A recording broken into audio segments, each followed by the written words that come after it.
તે મિત્રો સ્વાગત છે તમારું મારા આજના નવા વિડીયોમાં। મિત્રો આજે આપણે બનાવીશું છોલે પુલાવ। એના માટે આપણે પાલક લીધો છે, થોડો ઓપ્શનલ છે, તમારે લેવો હોય તો લઈ શકો છો, પણ આપણે પાલક લઈશું। એમાં કેલ્શિયમ સારા એવા પ્રમાણમાં હોય છે, એટલે આપણે થોડો ઉપયોગ કરીશું આની અંદર।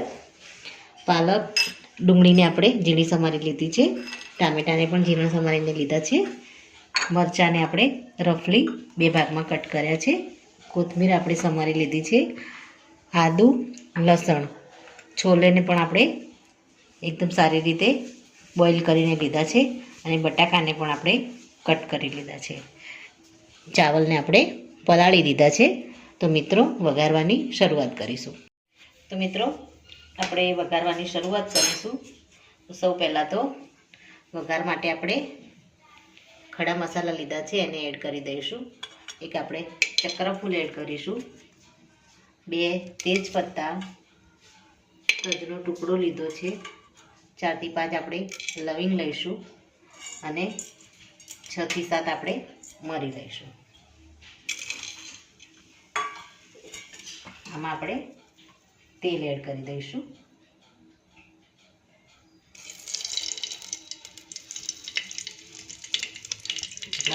ખડા મસાલાને તેલમાં થવા દઈશું।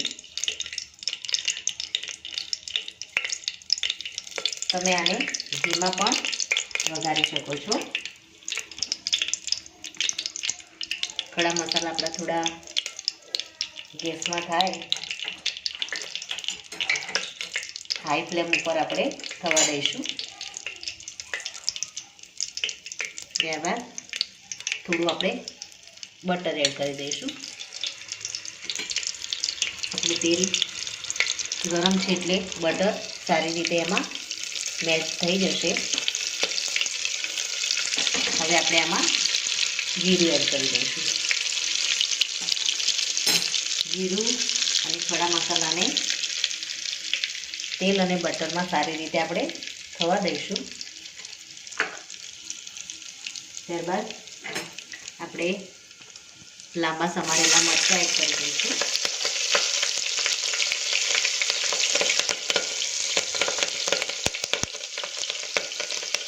લસણ આપણે સમારેલું એડ કરી દઈશું।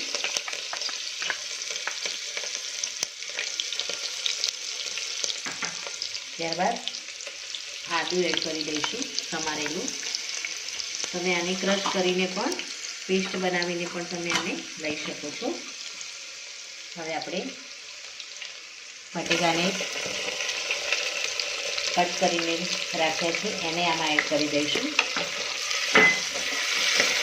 સારી રીતે આપણે આને હલાવીશું।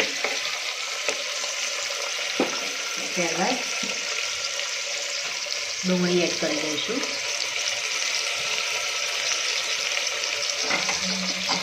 ત્યારબાદ એમાં ટામેટાં એડ કરી દઈશું।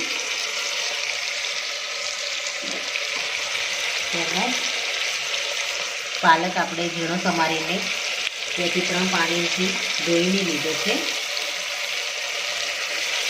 એને આપણે આમાં એડ કરી દઈશું। હવે આપણે આમાં મીઠું એડ કરીશું, ટેસ્ટ મુજબ। આપણે રાઈસના ભાગમાં મીઠું પાછળથી એડ કરીશું, અત્યારે આપણે વેજીટેબલના ભાગમાં મીઠું એડ કર્યું છે। હળદર આપણે લઈ લઈશું, ધાણા જીરું એડ કરી દઈશું 1 ચમચી। ત્યારબાદ બોઇલ કરેલા આપણે ચણા એની અંદર એડ કરી દઈશું। આપણે મોટા છોલે ચણા લીધા છે આમાં। હવે આપણે બરાબર આને મિક્સ કરીશું।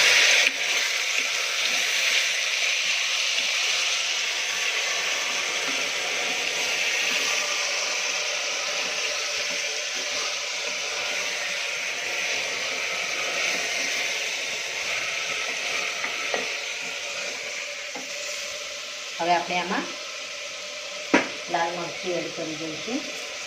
આપણે તીખા મરચાં 2 લીધા છે, તો આપણે મીડિયમ તીખું મરચું લઈશું અને આપણે કલર માટે કાશ્મીરી મરચુંનો ઉપયોગ કરીશું.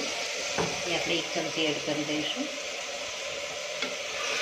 બધા જ મસાલાને આપણે સારી રીતે મિક્સ કરી દઈશું. મસાલા સાથે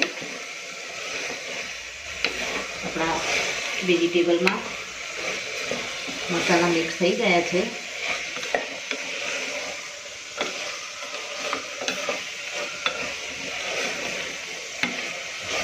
થોડી વાર આપણે આને 2 મિનિટ માટે ચલાવીશું.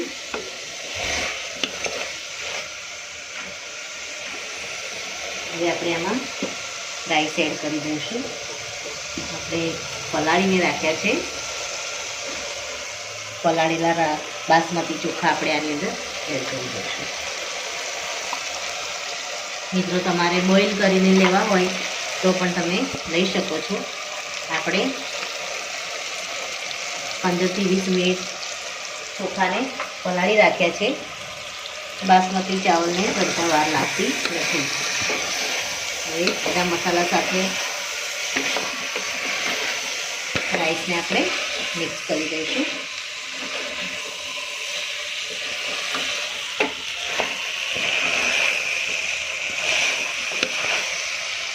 હવે આપણે આમાં પાણી એડ કરી દઈશું.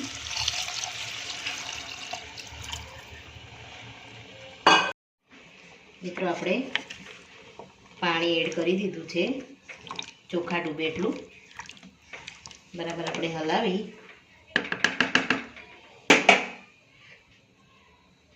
ઉપર આપણે ચોખાના ભાગનું મીઠું એડ કરી દઈશું. ત્યારબાદ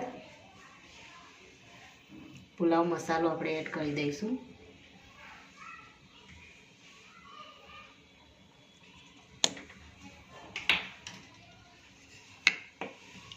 ઉપર આપણે સમારેલા ધાણા એડ કરી દઈશું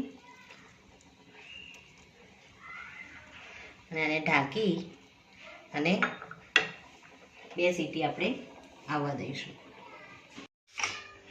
મિત્રો, હવે આપણે છોલે પુલાવને ચેક કરી લઈશું.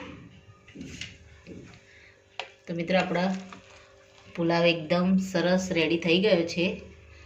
આને આપણે સર્વિંગ પ્લેટમાં લઈને સર્વ કરી દઈશું. તો મિત્રો, રેડી છે આપણું ગરમા ગરમ છોલે પુલાવ. તો મિત્રો, આ સાથે મારો વિડીયો અહીંયા પૂરો થાય છે. જો મારો આ વિડીયો તમને ગમ્યો હોય તો લાઈક કરજો, શેર કરજો અને તમારી ચેનલ દેશી સ્પૂનને સબસ્ક્રાઈબ જરૂરથી કરજો અને કમેન્ટમાં જરૂરથી લખજો કે છોલે પુલાવની રેસીપીનો વિડીયો તમને કેવો લાગ્યો. ફરી મળીશું એક નવા જ વિડીયો સાથે. ત્યાં સુધી આવજો મિત્રો. Thank you.